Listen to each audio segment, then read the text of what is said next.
Luxon has sold his soul for a handful of beans, any means to an ends, right? This is what's happened. He is basically, we know this because the Treaty Principles Bill was not a bottom line for David Seymour. He's told us, yet Luxon folded to it because it's like, doesn't matter what you want, we'll give it to you, we'll give it to you. So he's gone down the path of any means to an end. Now, sometimes that means you've got to give away your morals, but there's always also that adage of if we're not on the ninth floor of the beehive, then we can't affect the change. How do you personally decide kind of where you will give a bit to get a bit if it helps you get into government with any of the parties?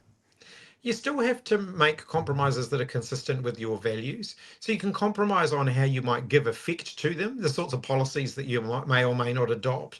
But I think doing things that are inconsistent with your values or not having any values at all, and it's debatable as to which position Christopher Luxon and his government and the National Party currently take, whether it's that they're willing to do things inconsistent with their values or whether they just don't have any. It's clear that they're letting Winston Peters and David Seymour run circles around them.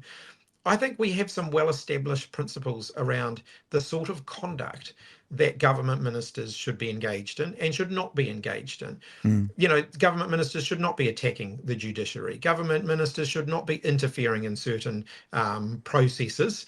And this government don't have any respect for that. And Christopher Luxon just won't do anything about it.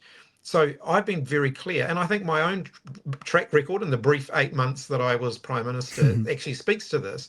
Where ministers don't uphold the standards that are required of ministers, then I will take action on that. And I'll be very clear, I will take action on that regardless of which party those ministers come from. Yeah, You shouldn't get a free pass for bad behaviour or for doing things that are totally contrary to the ethical principles that ministers should sign up to, simply because you're from a smaller party.